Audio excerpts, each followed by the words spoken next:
Lake Champlain is home to one of North America's greatest mysteries. Join Small Town Monsters as we explore America's Loch Ness, following researchers, listening to eyewitnesses, and examining the evidence.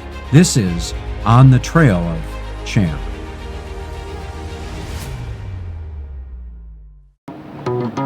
In the depths of what the local people call the pond, if you look out on the water, somewhere out there beyond, amongst the glistening waves, you might catch a glimpse of local lore. A creature known as Champ, a prehistoric plesiosaur, named after Lake Champlain, in which the creature makes its home. Around the Waga Bay, Lake Champlain may be a large body of water, but most of the communities surrounding the lake shores consist of rural homesteads, farms, and small towns. The only two cities on the lake are Burlington, Vermont at about 42,000 people, and Plattsburgh, New York at just under 20,000 people. Estimates range that fewer than 600,000 people reside in the Lake Champlain Basin area. Of that number, 200,000 rely on the lake for drinking water. Needless to say, Lake Champlain plays a large role in the lives of countless people in these communities. Champ, as we now know it, has become a cultural icon in many ways for the Lake Champlain area. Port Henry, New York officially considers itself the home of Champ. Situated near Bulwaga Bay, the site of numerous Champ sightings over the years, the small sleepy town of just over 1,000 has a long history with Champ. In Port Henry, there is a sign in honor of the many sightings in Bulwaga Bay that occurred in the 1970s and 80s. While the sign has changed over time, the stories have remained the same of a creature in Bulwaga Bay. On October 6, 1980, the Port Henry Village Board of Trustees voted on a resolution that declared the water in Lake Champlain around Port Henry as off-limits to anybody wishing to harm or harass the Lake Champlain sea monster. In 1982, the Vermont House of Representatives passed H.R. 19, which protected Champ from any willful act resulting in death, injury, or harassment. New York state legislators passed a similar resolution in 1983, while also encouraging sightings to be reported. Port Henry puts on an annual Champ Day every summer to celebrate the local legendary lake monster. A couple of years ago, Mike wrote a song dedicated to that little fish out in the lake called Champ. Within the depths of what the local people call the pond, if you look out on the water, somewhere out there beyond, amongst the glistening waves, you might catch a glimpse of local lore. A creature known as Champ, a prehistoric plesiosaur, named after Lake Champlain, in which the creature makes its home. Around Bulwaga Bay, it seems. Complete with Champ effigies and a Champ parade float, the event today is mostly designed for local vendors to show off their products. Champ is undoubtedly the largest presence. An event like this lends itself to a Champ researcher like Katie, allowing her to meet with and catalog potential new sightings. No hard evidence exists that Champ is real, and that's a shame. Still the people say they've seen him, and so those of history. Champ, the local legend, still remains a mystery. Many local businesses on both the New York and Vermont side of the lake have embraced Champ as a fun, familiar, and most importantly, local marketing technique. Champ's Trading Post and Mini Golf in West Addison, Vermont specializes in Vermont souvenirs and has an entire section dedicated to Champ monster-themed gifts. We just like the idea of Champ, and being close to the lake and naming a store Champ just seemed to make sense. Instead of the name of the town or some odd name, it just seemed like Champ lent itself great to what the area was about and what was here, and was intriguing to people, which is why we came up with the name Champ's Trading Post for this store. The fact that we have the Champ products is because people want them. They want something about Champ. That's part of their what they're looking for, and that's what we're supplying. It would be great if it helps to raise some awareness and get discussion going and just create more fun atmosphere. So I think that we're not in the business of selling Champ or selling that Champ is there. It's more about just the fun aspect of it, that the whole mystery is fun and that this is part of the local lore. And I think that's more of what it's about, is the local lore. Here's what, this wonderful thing, Vermont, New York, that could be in the lake, and just make it more fun and interesting. It's just more along those lines than looking to become something big or something more than it is. Just the fun part of it is what we're about. Perhaps the most prolific of Champ's forays into the business world is as the mascot of Vermont's minor league baseball team, the Vermont Lake Monsters. Yeah, so we're the Vermont Lake Monsters. We've been playing here since 1994. We used to be the Vermont Expos. So we did a name the team contest, and it was kind of community, driven and based and whatnot. And Vermont Lake Monsters is what came out. Champ, of course, the lake monster in the lake has been our mascot for all 24 years.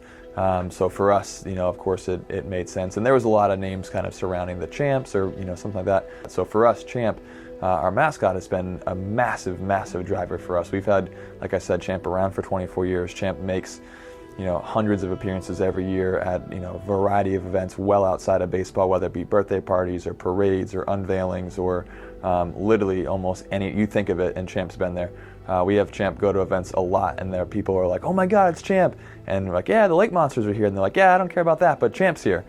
So Champ is definitely our giant branding piece. We actually did a rebrand of our logo a couple years ago in 2014, which is on my shirt here. That before, we had more of a sea serpent-y, what you would probably imagine would live in Lake Champlain Champ, whereas this is more representative of what our mascot Champ looks like, which has been huge for us certainly, and received a lot of national attention as well too. So yeah, Champ is absolutely essential to our brand, and it's a big part of the community as well. I've never seen Champ, never seen anything close to Champ, but would never rule it out certainly. The Echo Lake Aquarium and Science Center in Burlington, Vermont, hosts a popular Champ exhibit.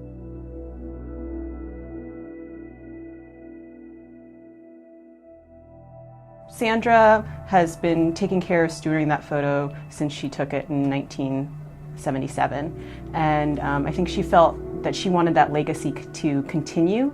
And here at Echo we have a Champ exhibit, and it's one of the primary places that the public comes to learn a little bit about the science and the history of Champ, and she wanted that to be in the public domain. And that's what museums do, is we have collections and we keep them for the public, and that's really where she wanted the Champ photo to be. So a few years ago, she feels like she's ready to turn over the baton as Champ as she gets a little bit older, and so she gifted that photo to us so that we could continue to engage the public in the story of Champ and her story as well. Stephen Bissett is a Vermont native and noted graphic artist. I mean, from the time I was a little kid, 4, 5, 6, 7, I'd hear that people had seen some sort of living unknown creature on Lake Champlain. Oh, this woman saw something, from the shore, or, the one that I remember hearing was a ferry boat sighting. Was it a rumor? Was it an actual sighting? I don't know. This is before television would have covered anything like this. It wasn't really until 70s, and especially when the photo broke in the early 1980s, that you would have like WCAX Channel 3 News doing a news spot about Champ. Prior to that, it was just sort of like out there in the atmosphere, that people had seen things on the lake. Been working with Joseph Citro, a Vermont folklorist, one of my best friends. We've done a number of projects together, Vermont Haunts Map, the Vermont Ghost Guide, Vermont Monster Guide. So I got to do a book cover, Vermont Monster Guide, with Champ on the cover. So Champ's like Vermont's iconic monster, so there was a definite look, and it had to look like a classical lake monster. And there was nothing in any sighting or photograph that didn't mesh with that classic plesiosaur look, with the long neck, small head at the top.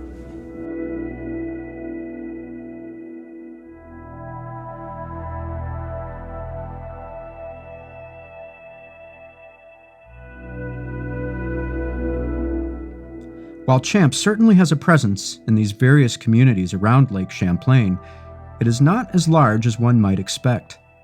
the champ culture in Vermont and New York is not as big as you would think it would be. I know Loch Ness, it's huge, but in here it's just not. It's kind of the locals know about it, or people that know about Lake Champlain, or people that follow the cryptid kind of things. They are aware of it, but in general population, it's not known. I don't know why. I think it's too bad that it isn't, because I think it's kind of cool. It's kind of something that's really special to this lake in the United States, in this part of the world, but it's just not known as well. And I think a lot of it is because a lot of people just don't believe, and they think people who do believe are a little bit off, or making it up, or were drunk, or whatever. Champ sightings go back to when the Abenakis and the Indians were here, Native Americans. So they had sightings. So who knows? It's part of the history. It's part of the local lore, and I think that has to keep going. I think if that ever died, that would be a part of the history, and the lore would be gone, and that would be a very sad thing. So keeping that going, I think, is really important.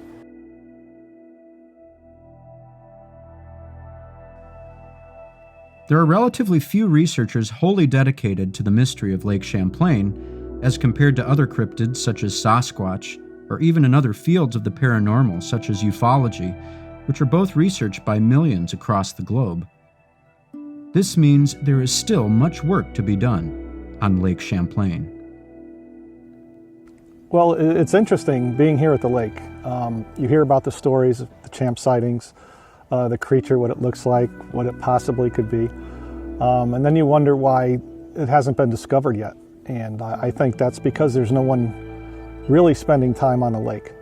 You could view it from the shore through binoculars, look out at logs floating by, things like that. But until you're on the lake and actually putting cameras in the lake, listening to the hydrophones, talking to more witnesses, I think most of the research in the future will have to be done on the lake itself, or possibly using autonomous equipment, hydrophones, autonomous sonar systems that could be placed around the lake. So basically you could dart out there in a boat, drop off your equipment, surveillance gear, all that. Autonomously it'll record sonar, audio, hydrophone noise, that sort of thing, and then pick it up. But being on the lake is tough. You're talking the weather, storms coming up over the mountains, boat problems, things like that. But being on the lake is key. You really got to get out there and get your feet wet. Were champ as a species proven to exist in Lake Champlain, how would the world react? The idea of such a large creature being discovered virtually under our human noses would be groundbreaking. The practical implications would need to be considered: population studies, health of the species, so on and so forth. When we find out what they are, then we can determine what to do with them, or about them. You know, I wouldn't like anybody hunting them or anything like that. I'd like to know what they are, and if protection is needed, they aren't harming anything. They aren't depleting our fish sources or any animal sources. So, I mean, what do we do with them? We let them stay there. I'm inclined to think that whatever this is, if it's an animal, there's a resident population of them. And they may be in the process of dying out. I don't know. Nobody really knows. But it would be extremely difficult for some unusual animal to regularly come and go from the sea, despite the fact that Lake Champlain is connected to the sea in two places. There are all sorts of dams and canals and obstructions. There's even a drop in elevation of 16 feet up at one of the dams in the Richelieu River. So, you know, I'm not saying it's impossible, but you would think if that was the case, you would be getting reports of strange animals regularly being seen on the Richelieu River and the Hudson River, and you just don't get that. So that makes me think that there's a resident population of something that's been in here since the Champlain Sea. Lake Champlain itself currently faces a variety of ecological problems. While fish populations are plentiful in the lake, there is still the risk of overfishing. Species like the sturgeon are endangered in the lake, mostly due to this exact reason. Invasive species like the zebra mussels wreak havoc on the marine environment, disrupting much of the ecosystem. Lake Champlain suffers from excess phosphorus runoff in many areas, creating murky waters that allow algae to thrive. While not necessarily harmful to humans, what the phosphorus does is feed the algae, including blue-green algae blooms, which can take up significant portions of the lake and choke out other organisms. This, in turn, can affect the ecosystem. Environment regulations and protections can only do so much. Perhaps CHAMP might serve as a better motivator for better human care of the lake. I work with a lot of kids here at the Eco Center, and there isn't a kid who doesn't ask me about CHAMP. And for us, I think CHAMP is a really important icon for about the importance of keeping the lake clean. So CHAMP represents this really charismatic animal who lives in the lake and makes the lake his home. And how can we protect the lake to make sure that CHAMP and all of CHAMP's friends, the sturgeon and the gar and the Atlantic salmon, have a home for the future? And so I think in that way, I think CHAMP is our best messenger that we have for the lake about the importance of clean water and its role in protecting wildlife and as a human resource. Well, I think the future actually lies in its past. It's been undisturbed for millions of years, thousands of years. I really don't know, but it seems to be surviving. There seems to be groups of these creatures throughout the lake, not just a single one. So I think they're doing okay. They're holding their own where they are. They're used to the water, the temperatures, the climate. So I think they're doing okay. I really don't think any harm would come to them because they can. You only see them every once in a while. It's not a continuous thing. So sightings are very rare. That's why I think that even if they are discovered, it'll be years and years before they ever get a live specimen. I think people really have to keep an open mind. That's the most important thing because there are new species that are being discovered every year. And, you know, there's fish in this lake that go back 100 million years. So to think that, you know, to me, it's not too far-fetched to say that there's a population of unknown animals in this lake that go back to that period of time. And another thing is I want to mention too, these animals are described as this monster, and in reality they're just, you know, a biological creature. 100 feet long is usually the misconception, but these animals in average around 15 to 20 feet in length. So they're not so monstrous after all.